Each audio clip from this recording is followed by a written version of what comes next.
Buenos días, muchas gracias por acompañarnos en esta mañana.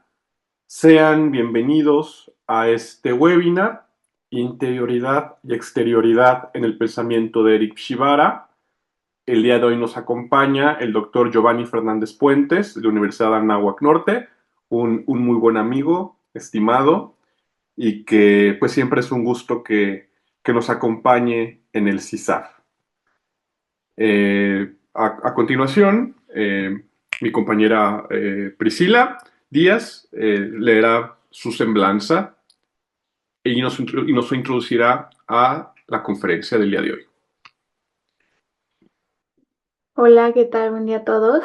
Giovanni Fernández Puentes es licenciado en Filosofía por la Universidad Pontificia de México, maestro y doctor en Filosofía por la Universidad Iberoamericana. Es profesor de tiempo completo en la Universidad Anáhuac, México, y ha sido profesor invitado en la Pontificia Universidad Católica de Valparaíso en 2 ocasiones. Su última publicación es Comunidad Creativa versus Estado Soberano, la noción de pueblo en Edith Stein y Eric Shibara, en la revista Steiniana de la Pontificia Universidad Católica de Chile, y sus líneas de investigación son antropología, filosofía de la religión y humanismo cristiano. Bienvenido, doctor. Muchas gracias, Priscila, José Miguel, muchas gracias por la invitación. Estoy particularmente emocionado porque el tema que quisiera desarrollar el día de hoy es un tema que me apasiona y que creo es fundamental, sobre todo teniendo en cuenta la relación entre antropología filosófica y espiritualidad cristiana, diría yo. Está centrada en la categoría relación sintonizada. Básicamente lo que yo voy a intentar explicar es eso, ¿no? El nombre que yo le he colocado a partir de mi lectura de Shibara a la relación cuerpo-alma, conocimiento-vida, es la de una relación sintonizada, ¿no? Entonces, el texto tiene 3 partes. Comienzo por una breve introducción. Esta investigación expone cómo Shibara concibe la relación cuerpo-alma, conocimiento-vida, desde la clave de la analogía del ser, ofreciendo una visión que trasciende tanto el espiritualismo excesivo como el materialismo reductivo. En este marco, la encarnación de Cristo y el conocimiento humano sobre Dios aparece como elementos decisivos para comprender la unidad dinámica del ser humano y su apertura a lo trascendente. Con este propósito se analiza la noción de relación sintonizada a la luz de los horizontes tomista y agustiniano presente en la obra Analogia Entis.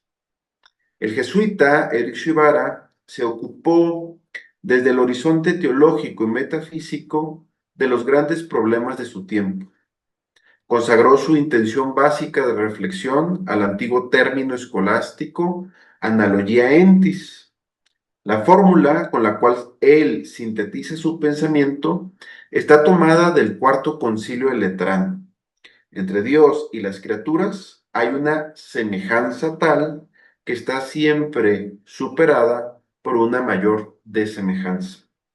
La propuesta de Shibara acerca de la analogía entis surge de la búsqueda de respuesta a las cuestiones, por ejemplo, ¿dónde está Dios? ¿Está en nosotros o está sobre nosotros? O bien, ¿Dios está a la vez en nosotros y sobre nosotros?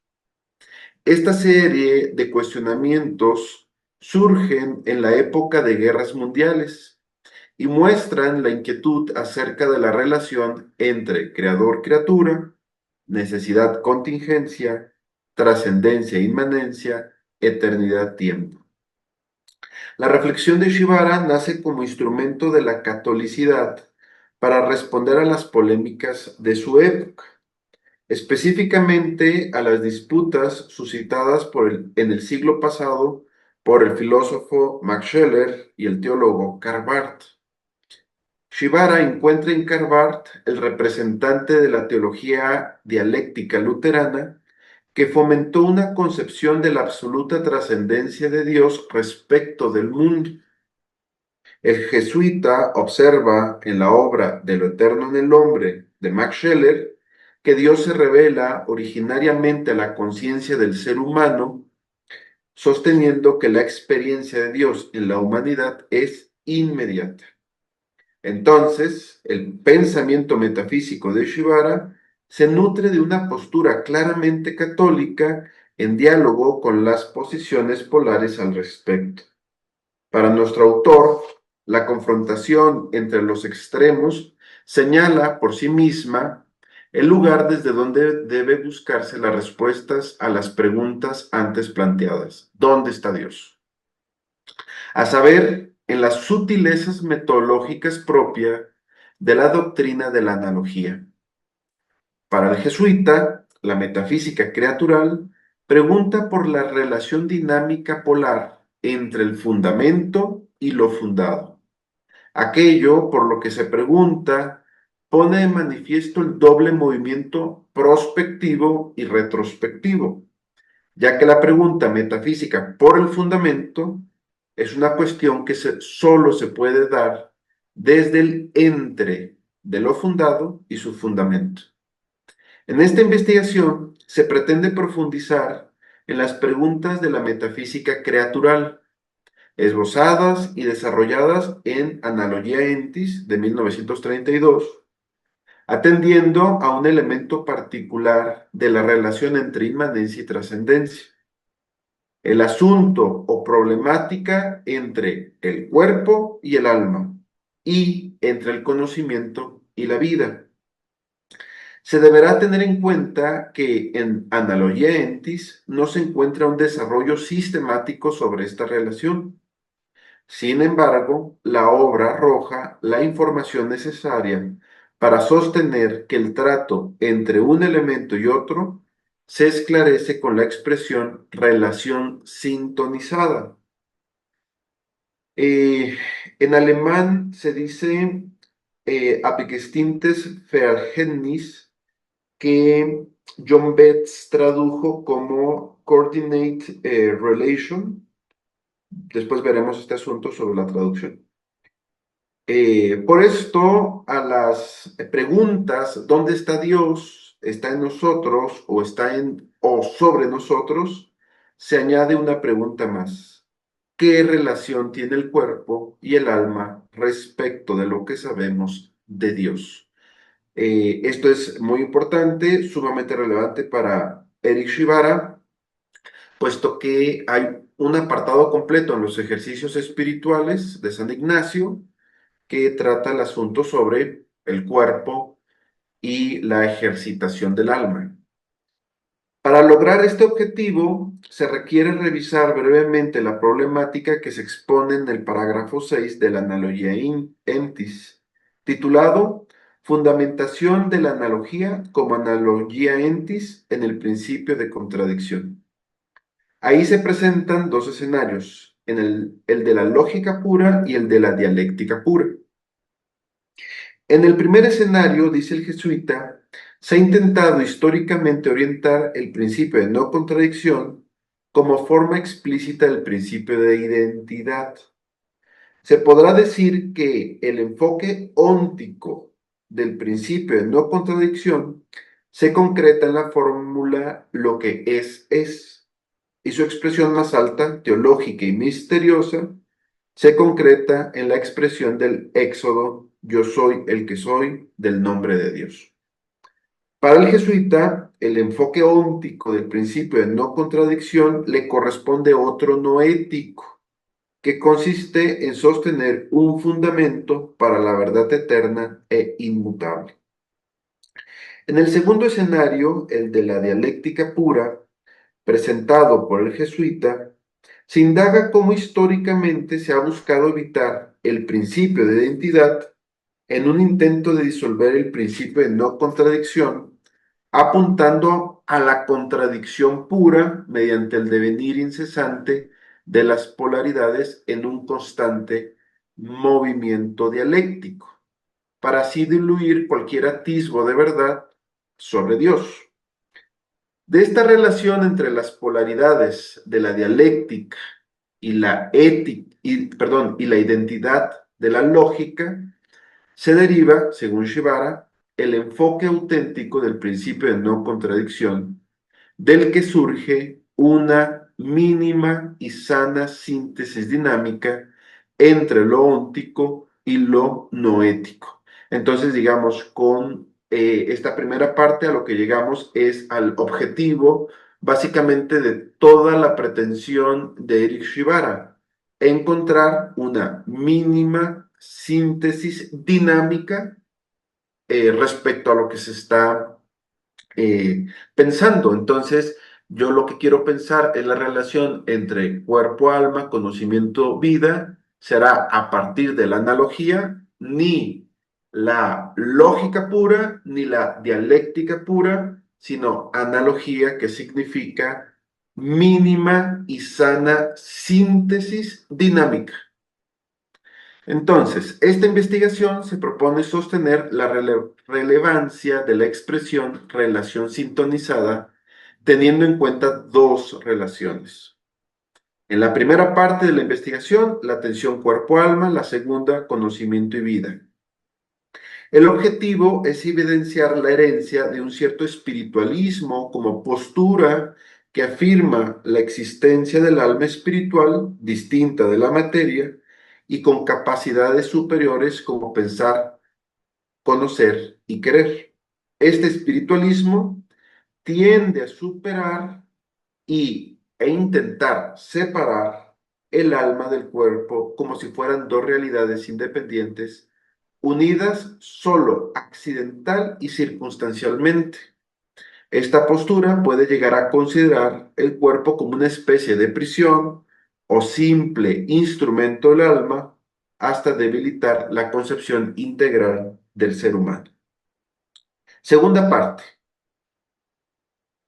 la he titulado así: Tomás de Aquino, todo sometido, todo se siga de ello. Una de las principales tesis de Eric Shibara sostiene que la realidad está generada a partir de una tensión dinámica de polaridades. La tensión dinámica propiamente humana consiste, según lo anunciado, en la relación sintonizada entre cuerpo y alma. Esta relación históricamente ha sido objeto de muchos debates, entre ellos el dualismo platónico o racionalista, que aseguraría que el alma es el ámbito por excelencia del conocimiento humano, subordinando cualquier referencia corporal e información de los sentidos. Para nuestro autor, el Aquinate expone la antigua doctrina de la analogía entis a través del concepto de orden, puesto que, según él, a partir de un principio sistemático, se explica la relación entre el orden natural y el divino, y la ulterior caída del ser humano. Para Tomás, dicho orden corresponde con la idea de processio dei ad extra, cuyo punto más elevado se expresa en la tensión armónica entre inmanencia y trascendencia. Dicha idea manifiesta cómo lo creado es un exitus, una salida originada por el creador, y a la vez se asegura que lo creado tiene inscrito un reditus, un regreso, en su entraña más íntima.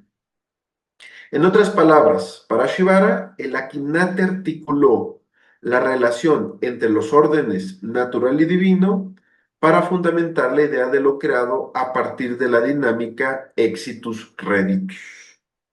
De acuerdo con Shibara, la tradición clásica sostiene que el universo procede objetivamente como un todo ordenado ónticamente y expresado noéticamente bajo los principios de no contradicción y de identidad.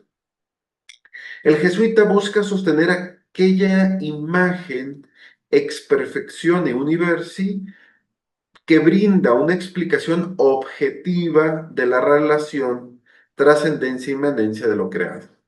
Además, explora en Analogia Entis su correspondiente régimen subjetivo, propio de la indagación y búsqueda humana. Es decir, en lo objetivo, todo se resume en las condiciones de posibilidad de lo creado, a saber, la relatio.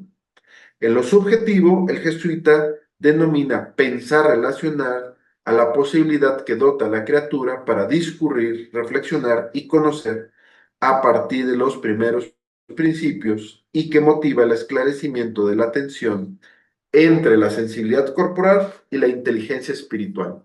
Es decir, lo que yo intento responderme aquí es que tiene que ver la sensibilidad con el principio de no contradicción. El pensar relacional se da en la criatura humana a partir de los primeros principios. Y según Shibara, tiene su fundamento último en Dios, prima veritas. Con primeros principios, Shibara se refiere al principio de continuidad gradual, principio de dualidad última, principio de reducción, principio de equidad y principio de contradicción. Para efectos de esta investigación, solo me interesa el principio de no contradicción. El jesuita insiste en que no hay que comprender los primeros principios de modo que Dios sea otro nombre para la expresión verdad absoluta, sino que aquello que comprendemos como verdad absoluta se fundamenta en y desde Dios. Por consiguiente, los primeros principios no están en lugar de Dios, según el modo de los primeros principios estructurales de la realidad y del saber. Más bien, Él es principio último, en tanto desborda o sobrepasa los primeros principios. Siguiendo a Akinate, Dios es comprendido en este sentido como universale principium omnium. A saber, Dios está por encima y fuera de todo, incluso de aquello que denominamos los primeros principios, puesto que son primeros principios de carácter óntico y noético en el orden creatural, pero no en el orden divino, ya que no podría ser sometido Dios a un primer principio. En consecuencia, se puede sostener la idea de que pensar desde los primeros principios es, en última instancia, pensar desde la positividad creatural, de lo cual se deriva la imposibilidad de pensar más allá de lo creatural, pues solo lo trascendente puede fundar los primeros principios. A partir del principio de no contradicción y de los otros principios, la criatura humana queda delimitada en sus capacidades y alcances de aquello, pues, que comprende de Dios. Se trata de un límite positivo, en tanto que el límite del conocimiento pone de manifiesto que el no comprender es comprender la magnitud de aquello que se funda y constituye los primeros principios de la realidad. A su vez, sería ilusorio considerar que el principio más firme, como lo denomina Aristóteles en el libro cuarto de la Metafísica, sería aquel que devele fundamentalmente los misterios de Dios. Si se considera que es suficiente conocer los primeros principios para atisbar o comprender al Deus semper major, se incurriría en aquello que el jesuita busca evitar: todo tipo de animismo racionalista o idealista. Por el contrario, los primeros principios remiten a la experiencia misma retrospectivos hacia abajo, a lo dinámico de la experiencia más íntima de todo sensible y concreto de la criatura humana, su cuerpo. Los primeros principios aparecen como la naturaleza formal y más íntima del pensar. Por eso se pueden denominar el instrumental interno del pensar, pero teniendo en cuenta que este pensar, en tanto humano, se realiza irrestrictamente circunscrito, mediado por la experiencia sensorial.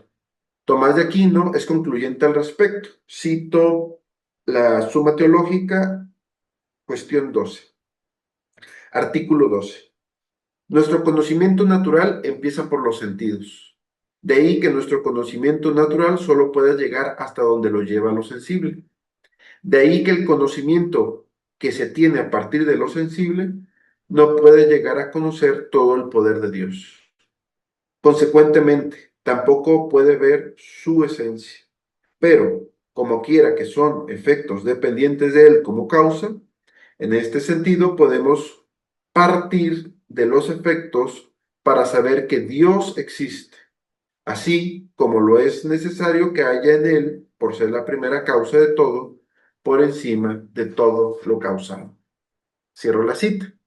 La experiencia sensorial, entonces, en su calidad de naturaleza más íntima del pensar, es principio para los primeros principios, convirtiéndose en el marco de validez y lugar de resolución última. De este modo, los sentidos se insertan constitutivamente en un lento de abajo hacia arriba en que radica la abstracción. En consecuencia del movimiento mismo, retrospectivamente, la abstracción se encuentra de dos maneras. Primero, como el rumbo directo hacia abajo de los primeros principios, donde aparece la sensibilidad. Segundo, el rumbo indirecto hacia arriba, en tanto lo conocido es conocido negativamente desde abajo y mediante lo de abajo. Para Shivara, ese camino indirecto conduce finalmente a Dios, el arriba último, que se manifiesta no solo por negazione e remozione, sino también en cuanto trasciende incluso lo espiritual humano y el conocimiento que la criatura tiene de él, apareciendo siempre como aquello que lo excede. En este sentido, asegura Shivara que el pensar espiritual del ser humano es un pensar creatural, ya que se despliega del todo y entero atado al ámbito de la experiencia sensorial, de modo que toda operación espiritual es primero receptividad de lo sensible hasta configurar una necesaria dependencia. En correspondencia, Shivara sostiene que la ciencia alcanzada por nuestra inteligencia procede en parte de lo que es intrínseco y en parte de lo que es extrínseco. Es decir, el pensar creatural tiene su origen en el sentido, no a la manera en cómo la inteligencia sensible aprende todo lo que conoce, sino porque de las cosas que captan los sentidos, la mente es guiada a algo más. Shivara, entonces, sostiene que lo sensorial es principio al que no está todo sometido negativamente, sino al modo en que todo se sigue de ello, de tal forma que los sentidos son el principio positivo del cual proceder más allá de sí mismo. Así como en la dinámica propia del universo, progressio dei ad extra, tiene lugar la relación de reciprocidad más allá hacia afuera, cuyo movimiento es salida de sí y retorno de su origen. Para Shivara, la conciencia creatural se da entre el pensar y la experiencia sensorial, relación que se podría denominar distanciarse en el volverse a, que corresponde a la expresión en alemán von Weg im Hinzu, que fue traducida al español por Aníbal Edwards, ¿no? Que recientemente perdón, estoy confundiéndolo con Julián Terán Dutari, perdón. Aníbal Edwards ya falleció hace tiempo. Y que fue traducida al español por Aníbal Edwards. Considero que en esta traducción, Aníbal Edwards, distanciarse en el volverse a, von Weg im Hisu, pone en manifiesto el doble movimiento del conocimiento, inmanente en cuanto a sus límites, en tanto que solo perfecciona al sujeto cognoscente, pero a la vez trascendente, entendido como distancia de sí mismo.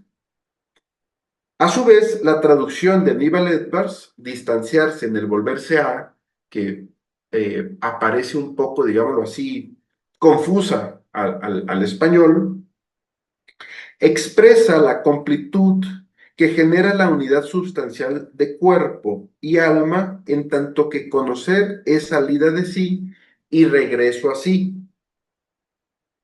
Re- eh, Distanciarse, salida, en el volverse a regreso.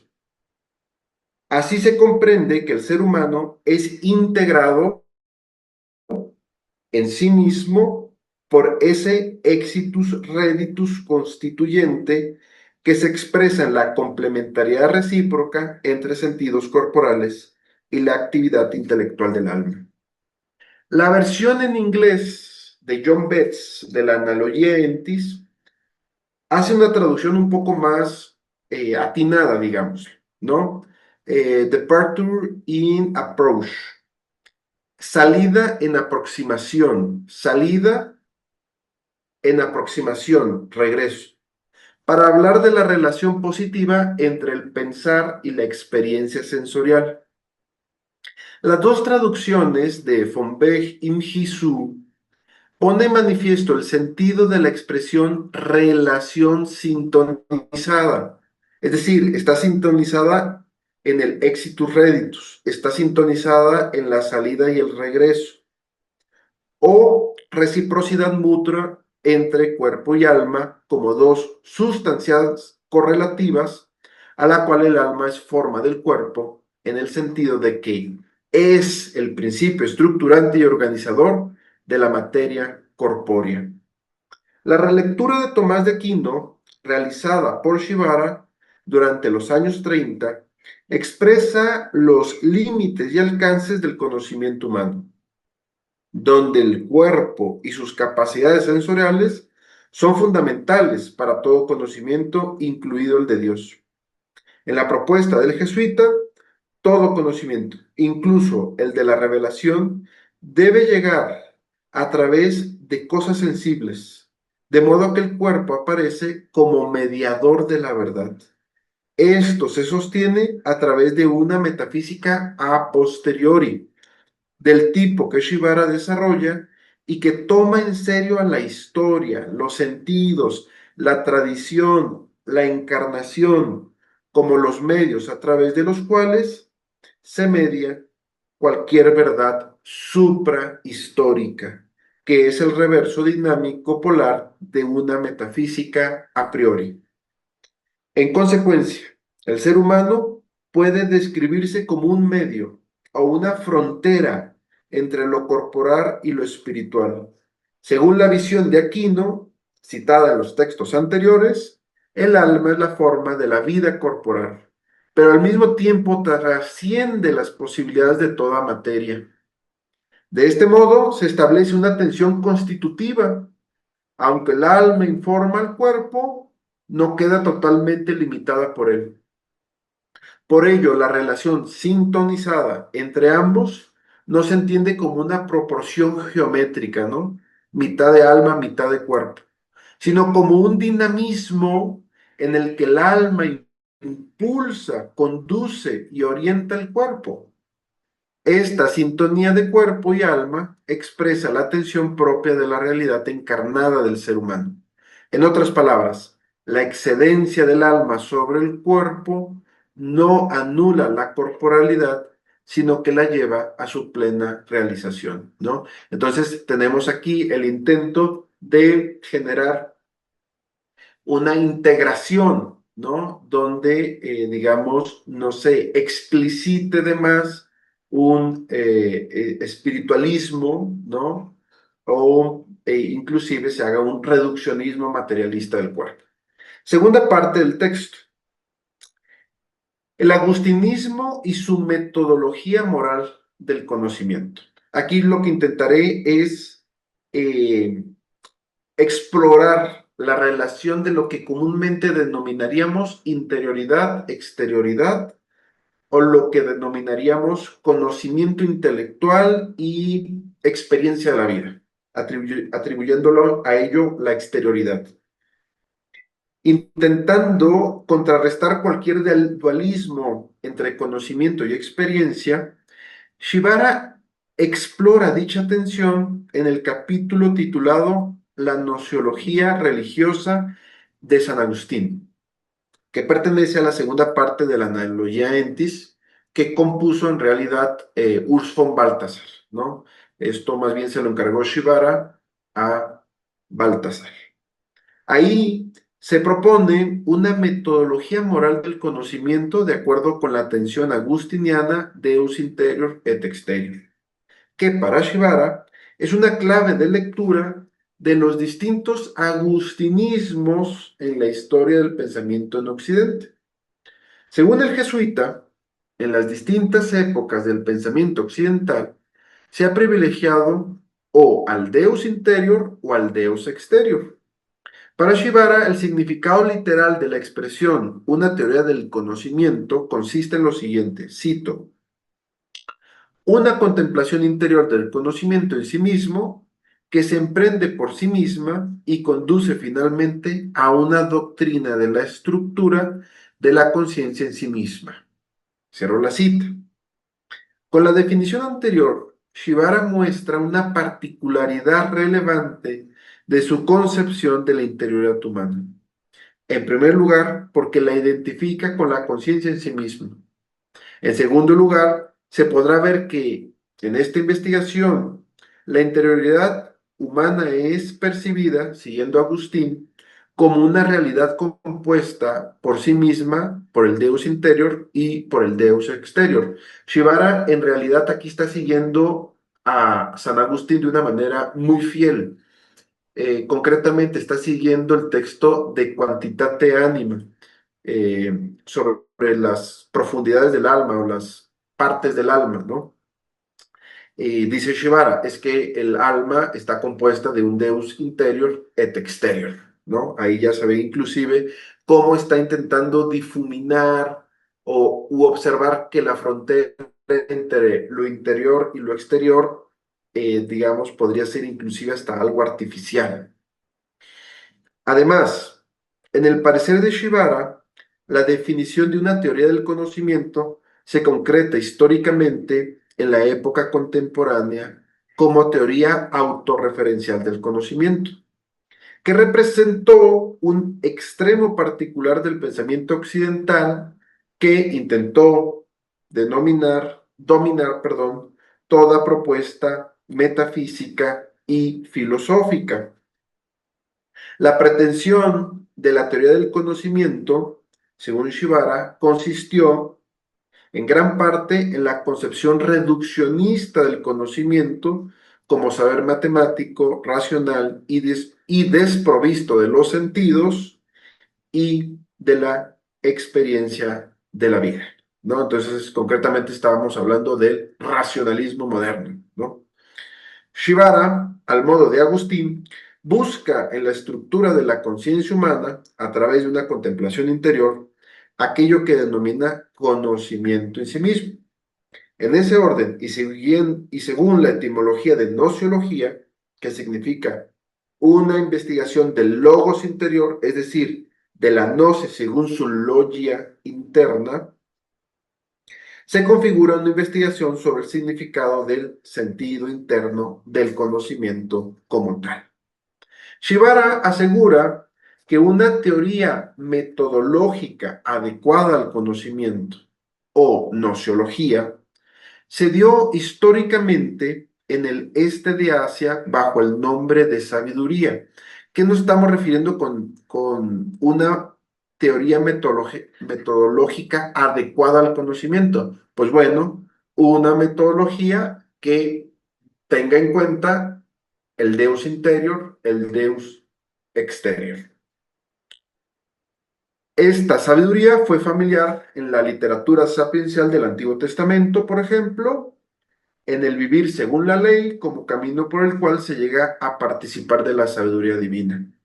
Se trata de una sabiduría que combina en adecuadas proporciones el conocimiento de la vida misma y el conocimiento intelectual. La sabiduría de Asia, tanto en su latitud oriental como en su latitud occidental, comparte un rasgo fundamental. Busca integrar el conocimiento con la vida. Un ejemplo de ello lo ofrece Clemente de Alejandría, quien propuso un camino de gnosis fiel y de fe gnóstica, caracterizado por un desapego sereno y al mismo tiempo por un amor recíproco positivo, hasta el punto de que gnosis y ágape convergen en una sola experiencia, que no solo se expresa en última instancia en una visión de Dios de índole mística, sino que constituye la anticipación de la vida misma. Con lo antes dicho, se puede afirmar que en la propuesta de Shibara se encuentra el desarrollo de una metodología del conocimiento que es concretamente una metodología moral del conocimiento, la relación entre conocimiento y vida. Históricamente, para el jesuita, la experiencia religiosa privilegió el Deus interior agustiniano, suprimiendo la tensión de las polaridades dinámicas propiamente agustinianas entre el Deus interior y el Deus exterior. Es decir, Agustín dice, la espiritualidad, la experiencia religiosa privilegia demasiado el Deus interior, pero no el Deus exterior. El ejemplo de ello es para Erich Shibara, Meister Eckhart, Jacob Boehme y Franz von Baader. Quisiera yo poner el ejemplo de Jacob Boehme. Jacob Boehme propone una tesis muy atrevida para Shibara. Pues dice Jacob Boehme, pues no puedes decir dónde está Dios.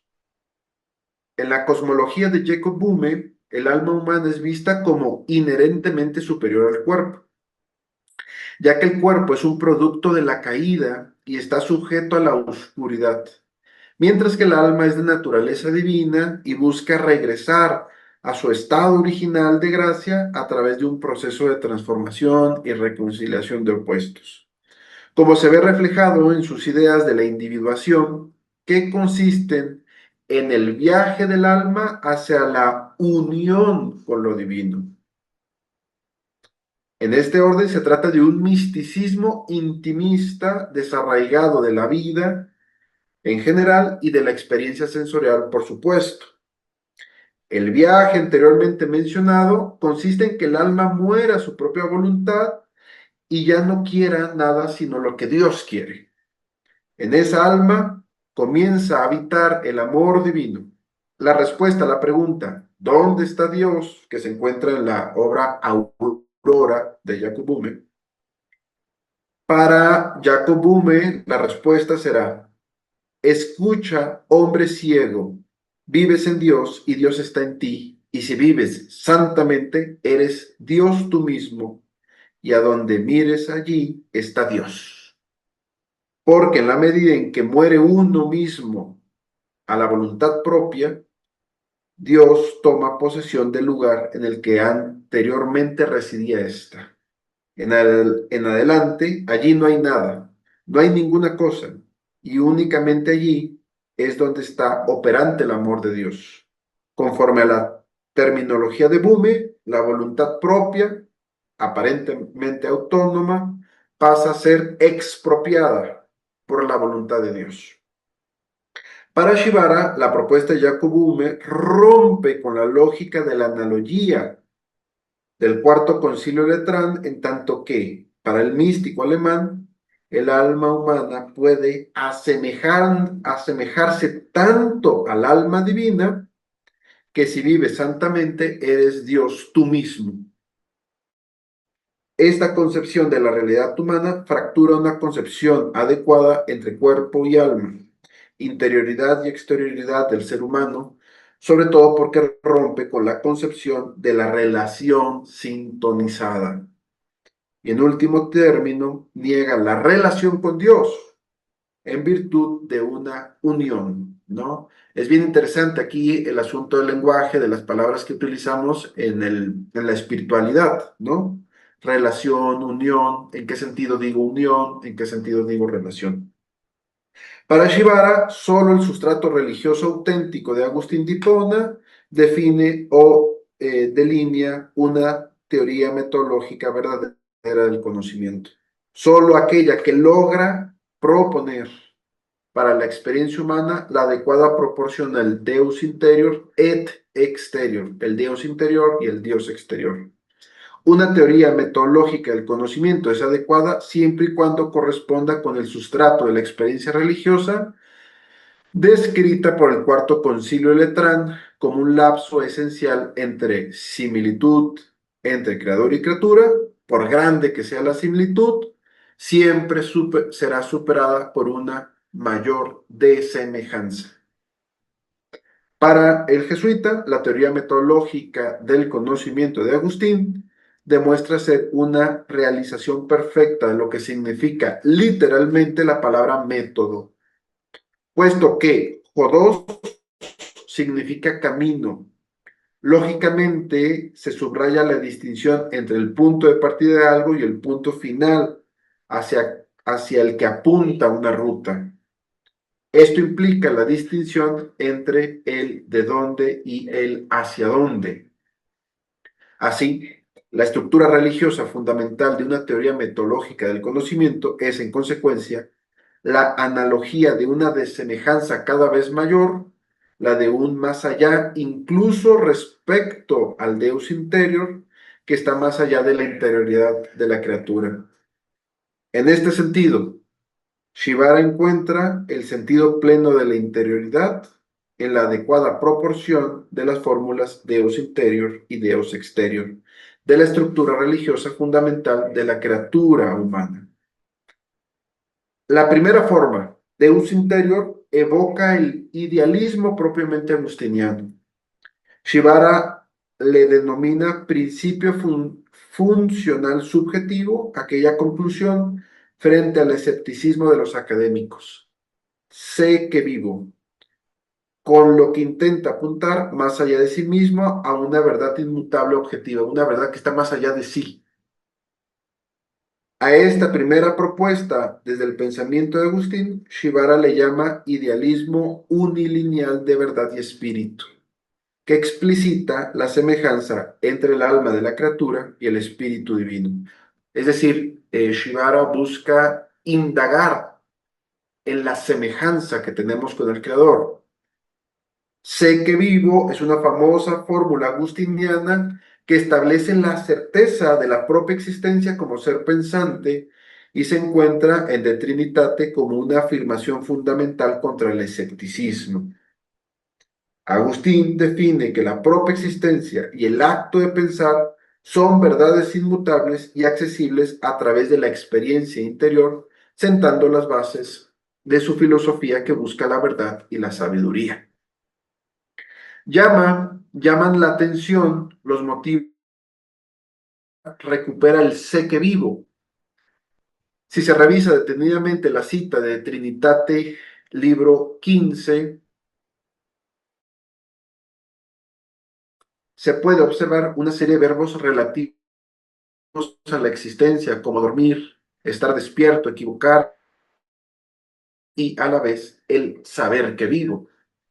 Frente a este idealismo espiritual, Shivara confronta el realismo enfático de lo corporativo, que se expresa en la fórmula cabeza y cuerpo, un solo Cristo, perteneciente a la segunda forma de la interioridad, el Deus exterior, es decir, ahora busca explorar no solamente la semejanza, sino la desemejanza, y que se esboza en De Doctrina Cristiana.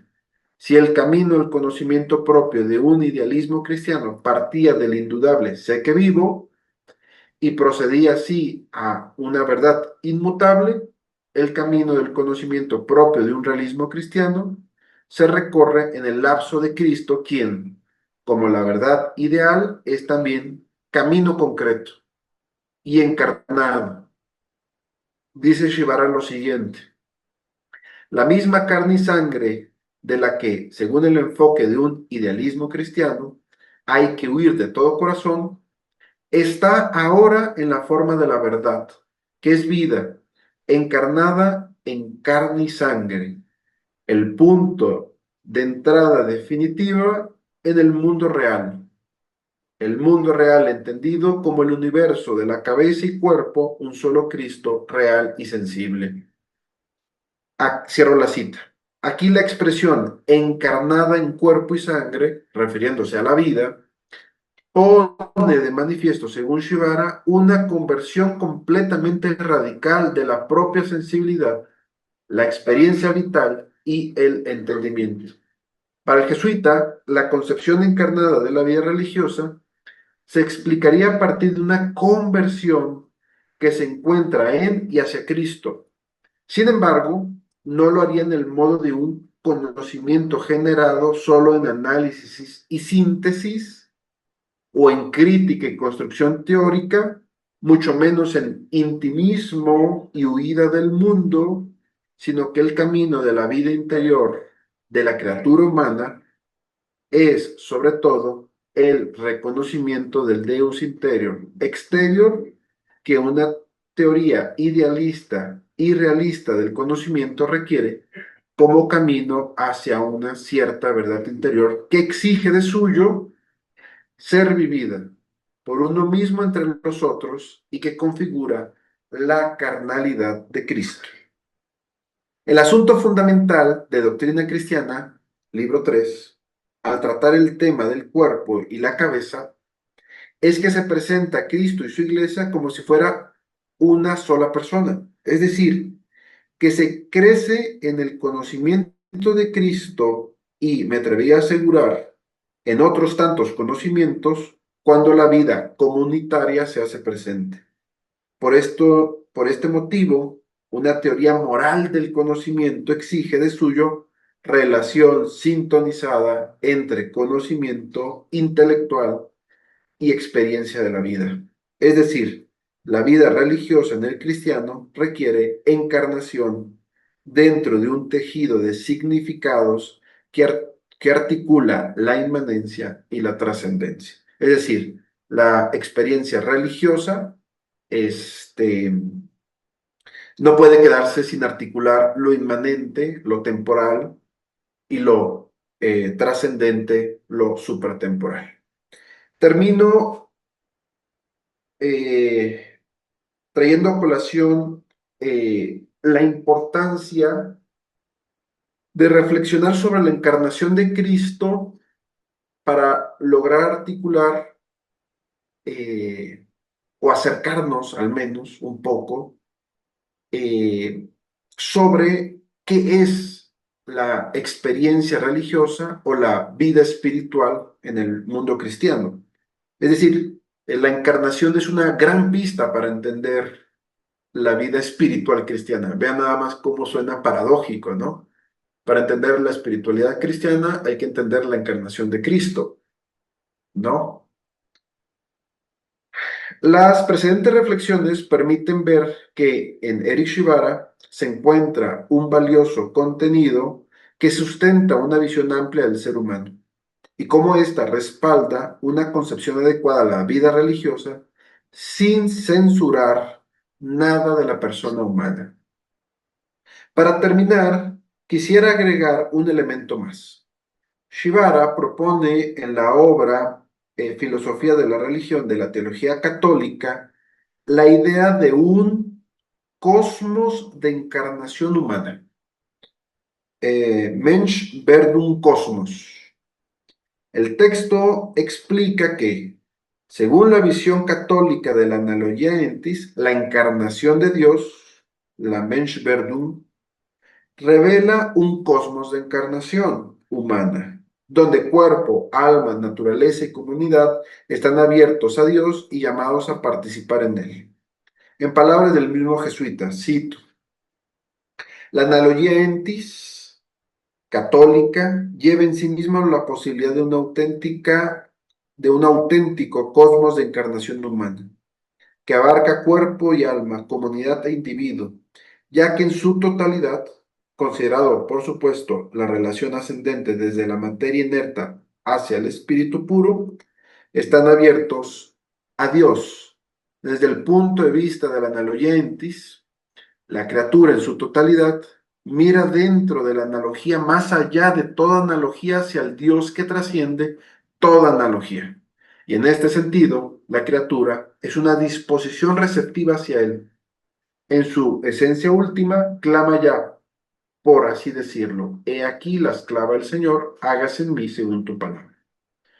Shivara contrasta esta visión con dos errores: el panteísmo, que disuelve a Dios en la creación y hace imposible la encarnación, y el espiritualismo, que reduce la encarnación a algo puramente interior o espiritual, sin implicar el cuerpo ni el mundo. Frente a ambas posturas, la analogía entis sostiene una unidad armónica entre Dios y la creación, donde Dios trasciende el mundo, pero puede habitar plenamente en él a través de la encarnación.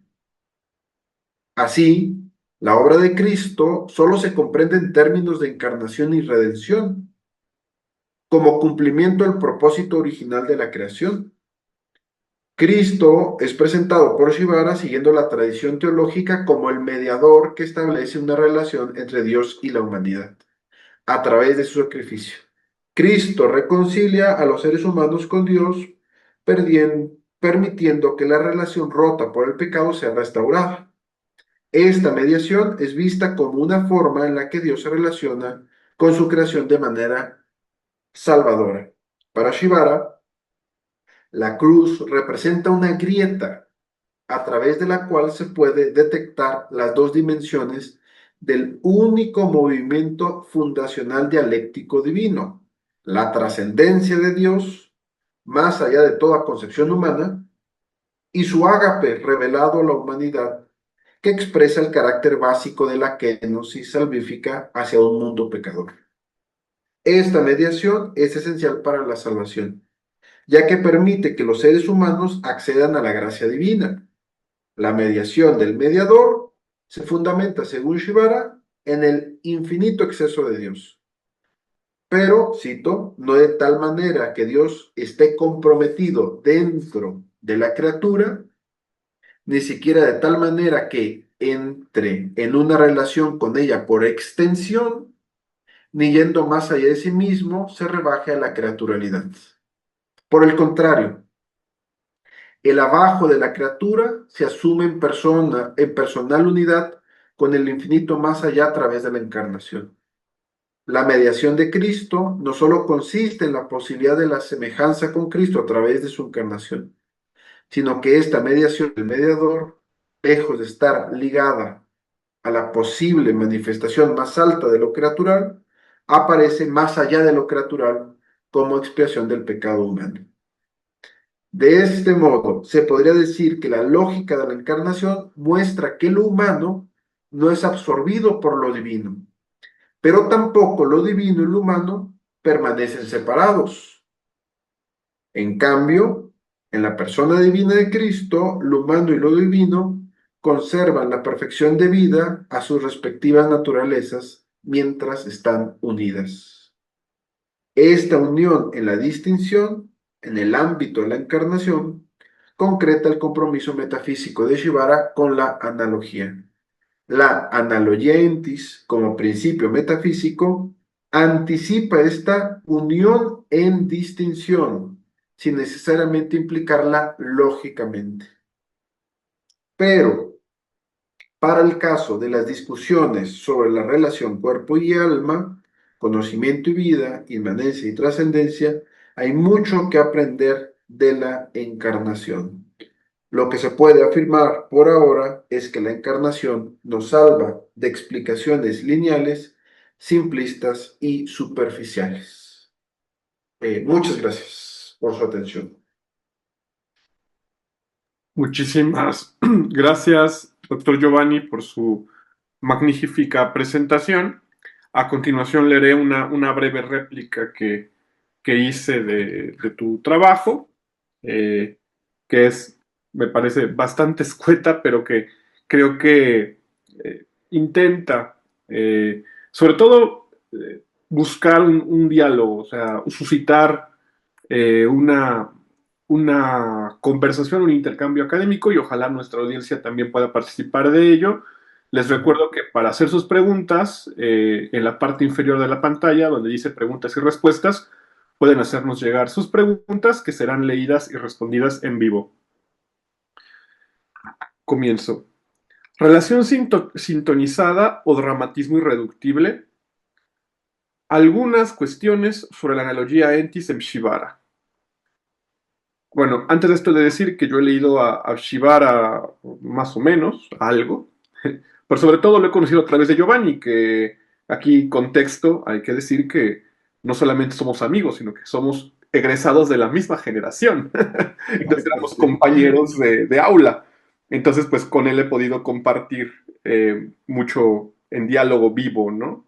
Y pues más o menos conozco por dónde va el pensamiento de Giovanni. Entonces, creo que esto puede servir para agudizar un poco la intervención. Agradezco profundamente la riqueza y seriedad del trabajo presentado por el doctor Giovanni Fernández Puentes. Se trata de una exposición sólida, documentada y cuidadosamente articulada sobre la noción de relación sintonizada en el pensamiento de Eric Shibara. Mi intervención no busca contradecir el núcleo de la tesis, que de hecho la suscribe, sino más bien de tensionarla en un sentido shibariano para clarificar algunos puntos que a mi juicio merecen una problematización adicional. Organizo esta réplica en 4 observaciones. La primera, el texto interpela la relación sintonizada como una tensión armónica, que evita tanto el espiritualismo excesivo como el materialismo reductivo. Sin embargo, cabe preguntar, ¿la analogía entis es realmente una armonía o sino más bien una especie de asimetría permanente por la diferencia aparentemente insalvable entre el ser finito y el ser eterno, utilizando la categoría de Stein? O sea, me parece que en Stein, que estoy más familiarizado con ella que con Shibara, hay un desborde, o sea, algo similar a lo que hoy diríamos en términos marionianos, un fenómeno saturado en la relación entre el ser finito y el ser eterno. Entonces, parecería una relación armónica vista desde Dios, ¿no? O poniéndonos en el lugar de Dios, en el mayor, en el Deus semper maior est, ¿no? Pero me parecería que desde la criatura lo que aparece es una asimetría permanente. O sea, tú mismo hablabas de ello, ¿no? Dios como lo infinito, Dios como lo desbordante, Dios como aquello que rebasa a la criatura y que me parece que en lo que tú comentas, más adelante lo vamos a ver, con las formas de espiritualidad, de espiritualismo interiorista, lo que afirman de forma negativa, digo, no afirman, lo que proponen de forma negativa, en este apofatismo muy místico, puedes justamente resaltar esa simetría, ¿no? Entonces, pensando en Shibara y en particular en Stein, me parece que Stein soluciona estas cuestiones a partir de su apelación a su propio carisma espiritual. O sea, creo que ahí la tradición carmelita, en particular San Juan de la Cruz, pues es una gran solución porque él parte justo de esta herida. Bueno, Santa Teresa también, ¿no? Pero justo parten de esta herida donde aparece una especie de una simetría completamente desbordante que luego lo podemos conectar justo con el tema de la encarnación, que materializando el verbo hace que ya no sea tan distinta, tan radical, bueno, no, sí es radical, pero digamos, no tan excesiva esta diferencia ontológica. Entonces, parecería que quien rompe la simetría es Cristo mismo, Dios mismo, cuando toma carne, y ahora sí, es uno nuestro, ¿no? Pero bueno, esa es una inquietud, o sea, ahí luego lo rebotamos si quieres. Sí, buenísimo. Después, el cuarto concilio de Letrán, que tú citas, afirma que entre creador y criatura hay semejanza, pero siempre mayor de semejanza, que es justo de lo que estamos abordando, ¿no? Y que esto no indica simplemente un equilibrio dinámico, sino una desproporción constitutiva. Entonces, si trasladamos esto al plano antropológico, ¿la relación cuerpo-alma es simplemente una tensión coordinada? ¿O es una estructura atravesada por una no coincidencia ontológica irreductible? Que bueno, leyéndolo cristológicamente, creo yo, o sea, aquí tiene todo sentido el tema de la resurrección, aquí tiene sentido todo esto de que habla San Pablo de la cristificación, ¿no? Tensión coordinada, ok. O una coincidencia ontológica, le puse, ¿no? Irreductible, o sea, por decirlo así, ¿no? Eh, porque pareciera que es un misterio, ¿no?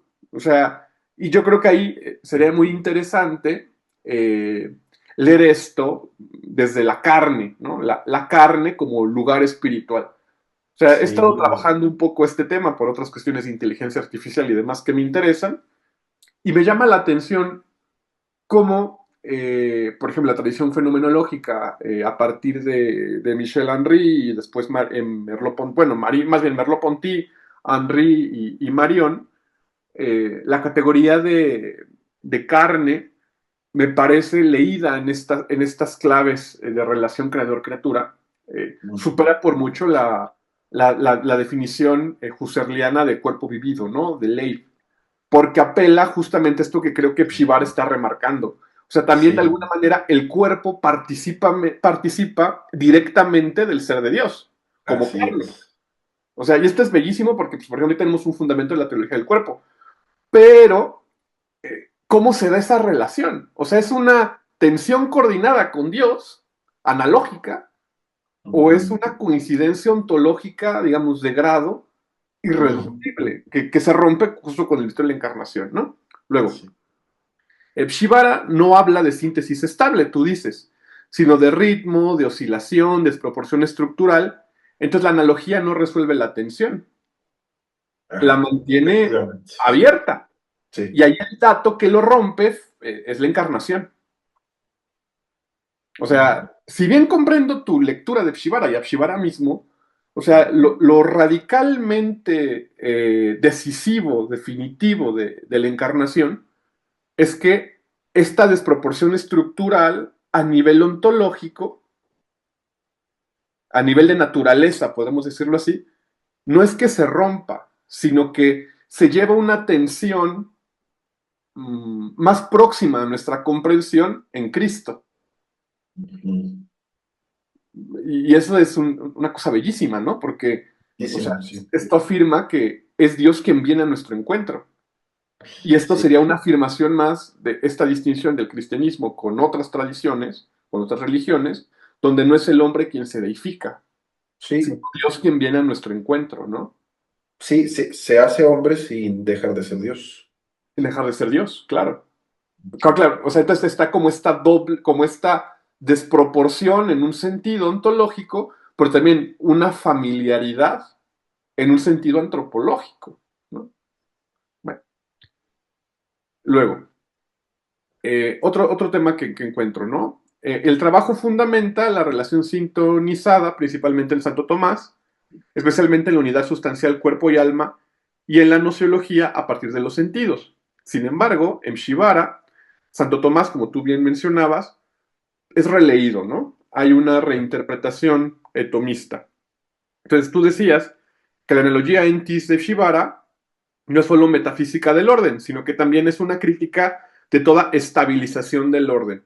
Entonces, así es. en este sentido, la lectura presentada subraya suficientemente la tragedia de la existencia creatural. O sea, podemos estar hablando de que la lectura de Shivara, más que estar en un plano ontológico, está en un plano existencial, fundamentalmente. Vaya. O sea, a mí se me figuraba más como leerlo, aquí estoy muy baltasariano, ¿no? Pero leerlo en categorías teodramáticas, Ujú, más que en categorías cosmológicas, ¿no? Que podría ser como una interpretación, eh, quizás no tomista, pero sí neotomista, que intenta reducir el problema de la analogía entis a una cuestión netamente escolástica y no a una cuestión más existencial. O sea, estoy pensando más en una relectura, quizás de un paradigma, no sé, más de Cornelio Fabro o del propio Baltasar, ¿no? ujú. Y en este sentido, pues, como te decía, la encarnación, pues no simplemente sería una culminación armónica, sino la irrupción de la desproporción absoluta en un sentido, pero también de la familiaridad, por ponerle un término, Sí, en sí, qué otro maravilla. sentido, ¿no? O sea, como que siempre hay que pensarlo en esta dimensión dual, Doble. lo que también Ajá. es muy analógico, ¿no? Entonces, ya por último, la conclusión propone el cosmos de la encarnación humana como horizonte integrador. Y me parece que esta es una lectura potentísima de Shibara, ¿no? Sí. Entonces, la encarnación confirma la armonía del cosmos o lo desestabiliza completamente. Ujú. Y la siguiente sería, si la analogía enti se encuentra en Cristo, perdón, si la analogía enti se encuentra en Cristo, su concreción suprema, entonces deberíamos de recordar que la unión o la unidad, podríamos decirlo, entre creador y criatura, pues se da como una especie de vaciamiento del creador a la criatura y también como una especie de herida de la criatura al creador, ¿no? Que al reconocer ese vaciamiento del creador, pues no le queda más que sentirse profundamente amado, ¿no? Podremos, por ponerle un término, ¿no? Que creo que ahí está como también otra tensión que sería entre pecado y gracia y Claro. demás, ¿no? O sea que creo que ya pasa de un plano ontológico a un plano muy existencial. Por eso te decía que llama la atención, o sea, ¿qué tanto podemos hacer esta lectura existencial, por ponerle un término, más Ujú. que hacer una lectura escolástica? Que creo que Claro. obviamente las dos son perfectamente compatibles, ¿no? Pero no sé si en tu proceso de comprensión y de desarrollo de este tema hayas pasado por ahí. Sí. Entonces, como conclusión, yo podría decir que a partir de tu trabajo podríamos concluir que la persona humana en esta clave no es simplemente unidad de cuerpo y alma, ni integración de conocimiento y vida, sino en estas tensiones psivarianas, distancia en proximidad o en familiaridad, por ponerle un término, unión Ujú. en distinción Ujú. e interioridad abierta ante algo que jamás puede poseer permanentemente, ¿no? Sí, Y sí, sí, sí. aquí cuando pensaba en esto, o sea, me fui muy teólogo, ¿no? Y yo reflexionaba, por ejemplo, cómo es que el tema eucarístico, de alguna manera, arregla esa tensión, ¿no? Porque parece que es necesaria esta presencia real, Ujú. que nos es familiar, que nos es inmediata, que está con nosotros y que es nuestro modo de permanecer y que está Ujú. plenamente ahí, ¿no? Entonces, Sí, yo pensaba cómo hay una teología eucarística justamente evita los excesos que tú mencionabas del misticismo interiorista, ¿no? De Eckhart, de Böhme y demás, que parece que marcan esta distancia insalvable entre el creador y la criatura y que por eso tienden a una especie de equivocidad plena de la espiritualidad y a una deificación en último término. O sea, terminan siendo gnósticas en el así. sentido herético, ¿no? Sí, Y pues bueno, creo que a mí lo que más me queda y más me llama de Shibara, pues es que la analogía entis no clausura el misterio, sino todo lo contrario, ¿no? obvio. Lo radicaliza. Sí, Y exacto. afirma, me parece, y esto es también muy bello y muy profundo, pues la importancia de la teología revelada. Así es. O sea, creo que la analogía Entis en Shibara nos lleva a un agotamiento Le da paso. negativo de la teología natural y de la Ujú. filosofía. Ujú. O sea, Sí, para comprender es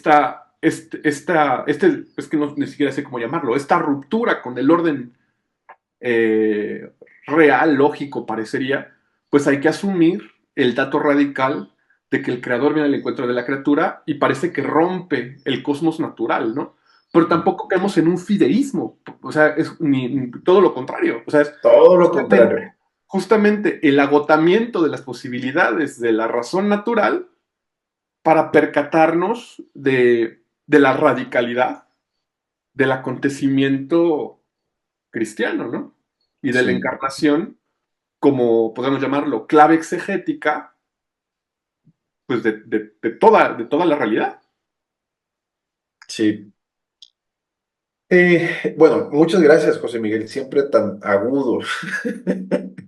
Este, bueno, primero te pediría que por favor me mandes lo que escribiste y yo seguiré pensando en esto, con todo gusto. Pero, a ver, algunos elementos que yo quisiera poner sobre la mesa sobre esto que comentas, ¿no? Tal vez. podríamos comenzar por cuál es el objetivo, a qué problemática le está respondiendo Eric Shibara, ¿no? ¿Qué es lo que le mueve, ¿no? Su propuesta se llama metafísica creatural y en algún momento yo lo denominé al pensar como un pensar creatural, ¿no? Frente al racionalismo, frente al animismo, ¿no? Y bueno, el asunto es que Shibara trae a colación el concepto de criatura, pues en el tiempo de entreguerras, ¿no? Primera Guerra Mundial, Segunda Guerra Mundial, donde Shibara observa que esta criatura no se comporta como criatura, ¿no? Sino que intenta observar que, eh, que ha perdido su rumbo y Shibara estará intentando dotar el rumbo, estará intentando reconfigurar el rumbo, siempre y cuando volvamos a pensar que somos criatura, ¿no? Inclusive esto me ayuda a pensar el personalismo, ¿no? Filosófico de otro modo, ¿no? ¿Y qué tal si volvemos a pensar a la persona como criatura, ¿no?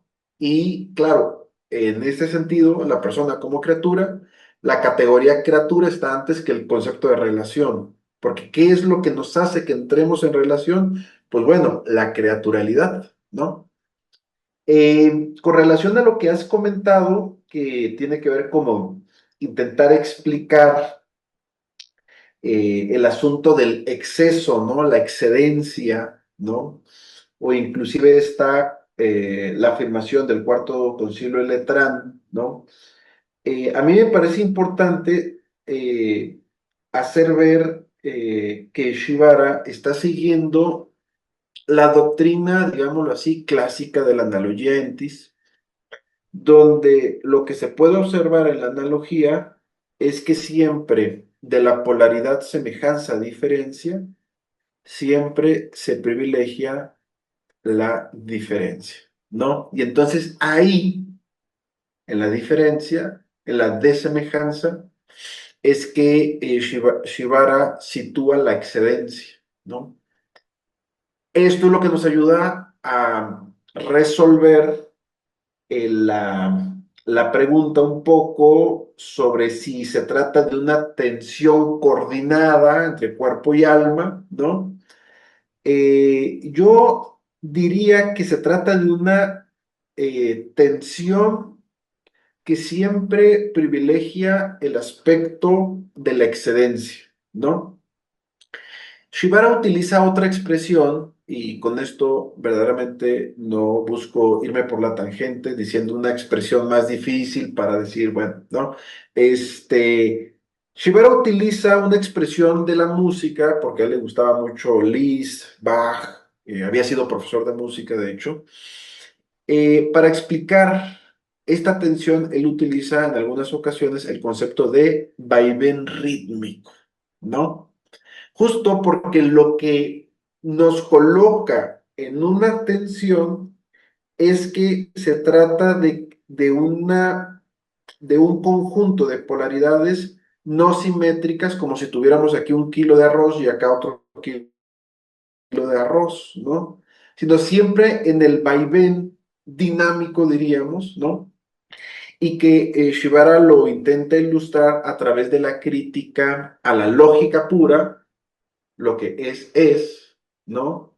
Y entonces pareciera que ahí hay un equilibrio, o en la dialéctica, ¿no?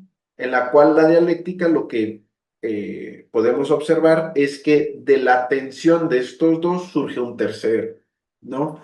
Lo que Shibara quiere afirmar, en otras palabras, yéndome un poco directo, es que la realidad, por utilizar una palabra así como omniabarcante, en la realidad es una tensión constitutiva, ¿no? La realidad es una tensión. No nos interesa desarticular la tensión, ¿no? Eh, me llamaba la atención, ¿no? Lo que mencionabas sobre la encarnación, ¿no? Y entonces, ¿qué es la encarnación? Pues yo diría que la encarnación es otro modo de explicitar la atención. No, es decir, no nos desenreda la atención, Pues es la ¿no? tensión de tensiones, La justamente. tensión de tensiones podríamos llamarle bien, me encanta. ¿No? Eh, Shibara le llama a Cristo la analogía encarnada en algunos textos, ¿no? Digamos, atreviéndose a proponer lenguaje para ese asunto, ¿no? Cristo es una analogía en ese sentido, ¿no? En tanto que hay una tensión, ¿no? Que lo que produce esa tensión es la dinámica, jamás el estatus, síntesis, jamás, digamos, la inmovilidad, ¿no? Sino que al parecer, trayendo a colación el tema que yo estaba tratando de desarrollar acá, explica la relación entre las criaturas con su creador, pues se trata de una relación siempre con esas notas, ¿no? Dinámica, en tensión, intentando asemejarse, ¿no? Pero siempre mayor es la desemejanza, ¿no? Y lo que se explicita aquí es el asunto del misterio, lo que tú comentabas, ¿no? Eh, eh, para Shibara es bien importante esto, ¿no? ¿Por qué? Porque esa excedencia, esa diferencia, esa desemejanza, ese Deus semper mayor, ¿no? No pone de manifiesto un límite negativo, ¿no? No es un límite negativo, en el cual el ser humano se detiene y diga, bueno, yo hasta aquí llegué, ¿no? Yo ya no entiendo nada, ¿no? Sino que es un límite positivo, dice Eric Shibara. Inclusive el no entender es haber entendido ya la magnitud, ¿no? La magnitud. Eh, no sé qué se me pueda estar pasando, pero bueno, yo diría esto, ¿no? Que la encarnación, para traer a colación el último punto, lo que expresa es la excedencia. Es muy interesante, ¿no? Dios quiso hacerse hombre, ¿no? Y lo que está expresando con eso es la desemejanza. ¿Por qué? Y este es un asunto que tal vez no se puede entender al principio, pero lo observo yo así. Somos semejantes gracias a la desemejanza, ¿no? Es decir, solamente podemos decir que gracias a una desemejanza tal, la criatura puede decir que es semejante, ¿no? Entonces, creo que lo que se articula acá es el exceso y el don, ¿no? El exceso y el don, que es lo que tenemos de frente, ¿no? A esta tensión maravillosa. eh, y bueno, no sé, creo que es hasta contrafactual para nuestra época, ¿no? En una época en la cual intentamos inmediatamente desenredar el nudo, y qué tal si más bien entendemos por qué está enredado ese nudo, esa tensión, ¿no? Bien, bueno, yo diría eso. Muchísimas gracias, Giovanni. Sí, o sea, creo que es fascinante el tema, ¿no? Y también yo creo que, para recuperar y hablar un poco del autor que hoy nos congrega aquí, yo creo que está muy infravalorada la influencia de Shibara en la teología y sobre todo, me parece, en la cristología del siglo XX. O sea, creo que sus dos discípulos más famosos son las referencias y los herederos de estas tensiones, que pues sin duda son Edith Stein y Hans Urs von Balthasar, ¿no?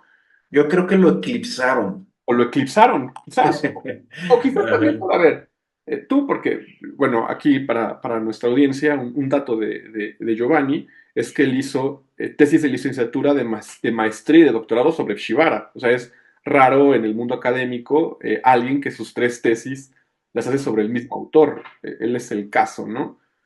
Eh, Y Shibara es un autor, me parece, en muchos momentos inaccesible, complicado. No digo, no estoy diciendo que Stein y von Balthasar sean más sencillos, pero quizás tienen una nomenclatura, no sé, un estilo quizás menos denso o quizás también influenciado por otras formas un poco más familiares, porque también Shibara de alguna manera es un unicornio, ¿no? Es de estos autores sin una tradición que de pronto emergen, que es difícil rastrear y que también aparece en un momento, en un momento histórico del pensamiento cristiano bastante tenso también. O sea, porque él es un poco la bisagra Sí, o la respuesta quizás al llamado neotomismo en crisis, sí, pero también siendo profundamente escolástico en cierto sentido, ¿no? Aparte, siendo polaco, o sea, es un pensador, me parece, desconocido, que creo que tiene vigencia, todos lo sabemos en gran medida también, por la recuperación que de alguna manera el Papa Francisco hace de él en su propia visión magisterial, ¿no? O sea, a mí me queda muy, muy claro, por ejemplo, en los cuatro principios de Evangelii Gaudium, cuando él habla, por ejemplo, de que la unidad es superior al conflicto o de que el tiempo es superior al espacio, sé que está hablando en el sentido de tensión shibariana, con sí, reinterpretaciones de Guardini, pero por sí veo que hay mucha influencia de Shibara en estas comprensiones, ¿no? Entonces ahí pues hay una vigencia enorme y pues ahora que recientemente fallecido Monseñor Terán Dutari, eh, sí. creo que él también fue otro gran experto en Shibara. Y pues también tenemos ese fue el nombre de este teólogo venezolano muy relevante. Luciani, Sí, Rafael Luciani. Rafael Luciani, que bueno, o sea, esto marca que creo que sí hay una influencia de Shibara enorme para comprender pues lo que acontece actualmente, no solamente en la teología católica, sino también en el pensamiento cristiano vivo, ¿no? Entonces, pues Sí, ahí creo que se remarca una vigencia importante. Yo creo que también en español quedan pendientes el rastreo de Stein. Creo que hay mucho obviamente, de la influencia husserliana en Stein, pero creo que su aspecto shibariano está poco explorado y valdrá la pena profundizar más en ello, ¿no? Entonces, pues no me queda más que felicitarte, Giovanni. Creo que tu investigación hace que este autor sea divulgado y que haya un interés general en él. Entonces, si te parece, pasamos a la lectura de las preguntas. No sé, Priscila, si quieres leer la pregunta que tenemos. Sí, Roberto Carlos Cuenca Jiménez pone saludos cordiales desde Loja, Ecuador, Universidad Técnica Particular de Loja. Su planteamiento es, ¿cómo podemos aplicar la interioridad y exterioridad en el pensamiento de Eric Shivara en tiempos actuales en la dimensión existencial y del espíritu en la vida del creyente y no creyente? Mm. A ver, yo creo que podría responderlo de mejor manera por ahora respecto a la vida del creyente, ¿no? Intentaré lo del no creyente, ¿vale? A ver, el texto que he intentado confeccionar acá busca observar que también somos herederos de una espiritualidad explícita en algunos casos, en algunos momentos, como yo puse ahí, Master Eckhart, Bume, ¿no? Transform Badar, eh, la explicitación de lo intimista o de lo espiritualista, ¿no? Eh, por otro lado, el asunto de desarticular la espiritualidad y más bien traer a colación este, una perspectiva pues muy materialista, ¿no? Concretamente, ¿en qué estoy pensando, no? Tal vez es como controversial lo que voy a decir. digamos, habrá afecciones distintas, ¿no? Pero concretamente a un tipo de espiritualidad en la cual se pueda observar una huida del mundo, ¿no? Eh, una huida del mundo en la cual, digamos, lo que se busca generar es la idea de que tal vez el cuerpo no tenga nada que ver con la espiritualidad, ¿no? Más bien lo que intento aquí claramente es restituir la corporalidad como parte de la espiritualidad cristiana, ¿no? El ejemplo que yo ponía, si me permiten buscarlo, es de eh, de los ejercicios de San Ignacio de Loyola. Quisiera darles el número concretamente. Aquí está. Hay una sección que es de la 73 a la 90 que se titula Adiciones, ¿no? Que son una serie de consejos que da San Ignacio de Loyola a los ejercitantes, y esas adiciones se titulan Para mejor hacer y mejor hallar. Para mejor hacer y para mejor hallar.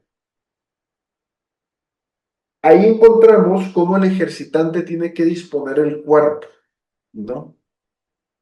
Para sus ejercicios espirituales. Claro, Eric Shibara era un jesuita. Y entonces, ahí, está, ahí lo tiene José Miguel, ¿no? Justo los tengo, bueno, los uso mucho, entonces los tenía aquí.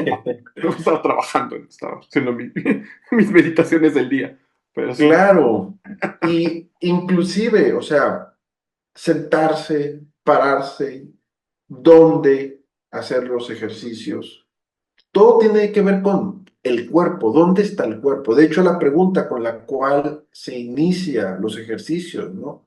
¿A dónde voy y a qué? ¿No? Pone en manifiesto la necesidad de la corporalidad, ¿no? Eh, digamos, repito, no quiero ser controversial con el ejemplo, no sé, en la situación en la que prefiero que mis hijos no salgan de casa y dejarlos solamente ahí para que el mundo no le afecte, ¿no? No sé, ¿no? Eh, Habrá mucho más razones, ¿no? Pero tener una posición de este estilo, ¿no? Intimista, en la cual el cuerpo es considerado, digámoslo así, con un papel irrelevante para la espiritualidad, ¿no? Me parecería que sería, digámoslo así, bastante erróneo. Ahora, lo contrario, ¿no? Si no siento, ¿no? Si no siento, entonces ahí el alma no tuvo nada que ver, ¿no? Y entonces, claro, se observa la importancia de mantener un cierto equilibrio respecto a esta relación entre cuerpo y alma, ¿no? Eh, o, por ejemplo, miraba en la mañana, ¿no? Un programa donde se ha documentado la espiritualidad en España, me parece que era del País, ¿no? Y la importancia de la espiritualidad en Europa, ¿no? Y se logra observar, ¿no? Cómo los jóvenes están tremendamente, digámoslo así, eh, como buscadores, pues, de cierta espiritualidad, ¿no? Pero claro, el modo en que Shibara intenta observar también el asunto de la encarnación es fundamental. ¿Por qué? Porque esta encarnación concretamente está hablando de doctrina cristiana de San Agustín, el libro de doctrina cristiana, el libro 3, ¿no? Un solo cuerpo, Cristo, ¿no? Está haciendo referencia a quién, ¿no? Está haciendo referencia a Cristo, que es cabeza de una comunidad, que es la iglesia, pero también está haciendo alusión al Cristo total, ¿no? Que incluye también la iglesia, ¿no? En este sentido, a lo que voy, es como cuando hablamos de la relación alma-cuerpo, no solamente estoy hablando de mí, ¿no?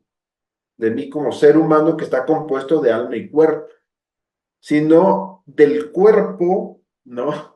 Al cual también estoy referido, ¿no? En este caso, la comunidad, ¿no?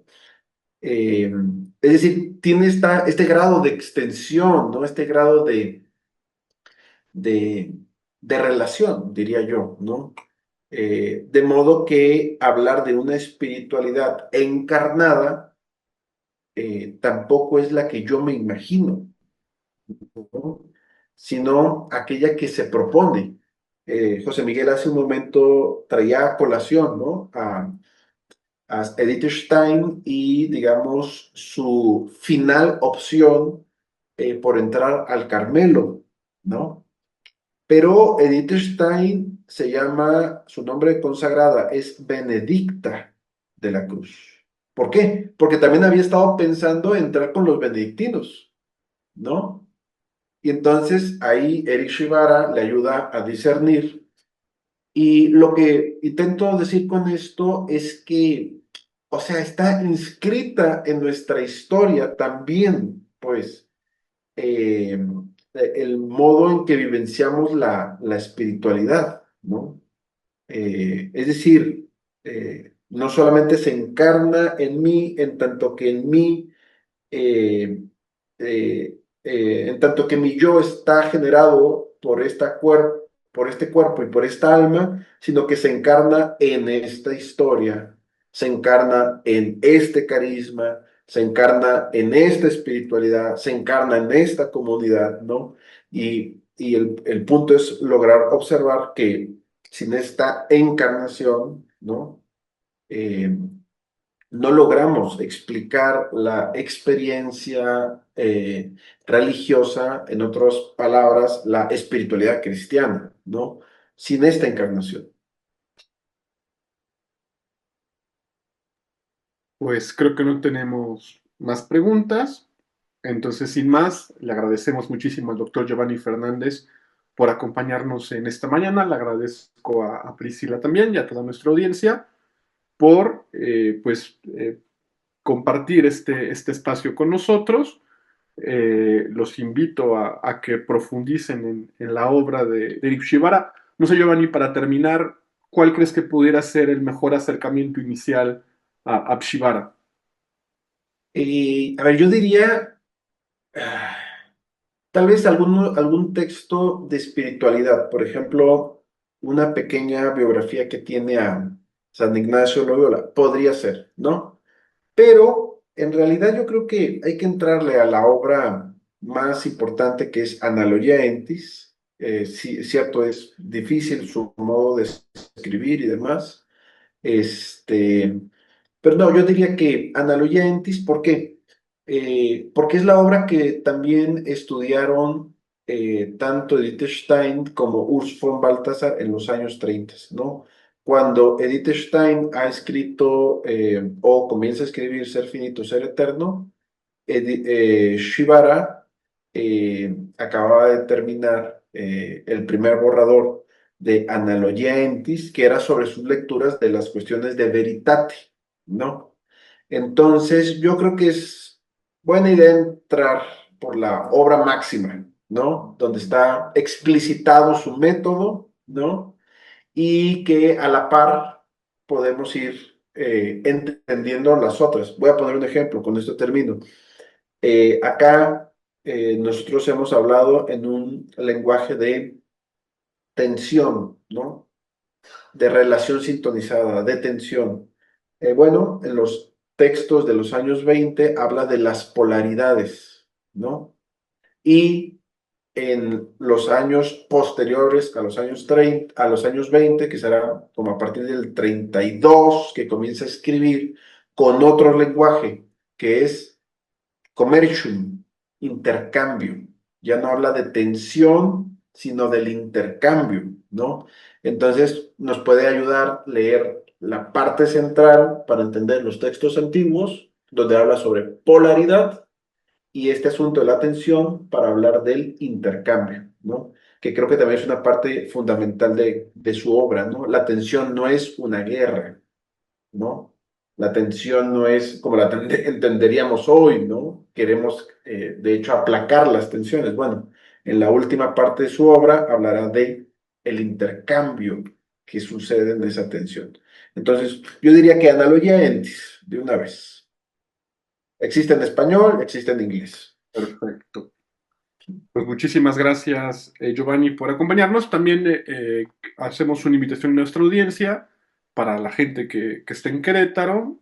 A partir del 26 de marzo de este año tendremos un curso presencial en el CISAB, organizado por la División de Filosofía, coordinado por Priscila, aquí presente, que se llama El arte de educar, fundamentos filosóficos para educadores. Tiene un horario de 7 a 9 de la noche, va a ser los días jueves en el campus del CISAP, en Fray Luis de León número 1000, en Centro Sur, Santiago de Querétaro. Y pues para mayor información pueden visitar nuestras redes sociales. También sigan al pendiente de los eventos de la División de Filosofía en línea. Tendremos un webinar mensual el próximo mes, en marzo. Nos acompañará la doctora Cielo Aucar, que nos hablará sobre Kierkegaard y Heidegger. Entonces, pues estén al pendientes, pronto saldrá la información de nuestro siguiente webinar y pues aquí estamos para servirles. Dios los bendiga, muchísimas gracias, nos vemos hasta la próxima. Gracias. Gracias.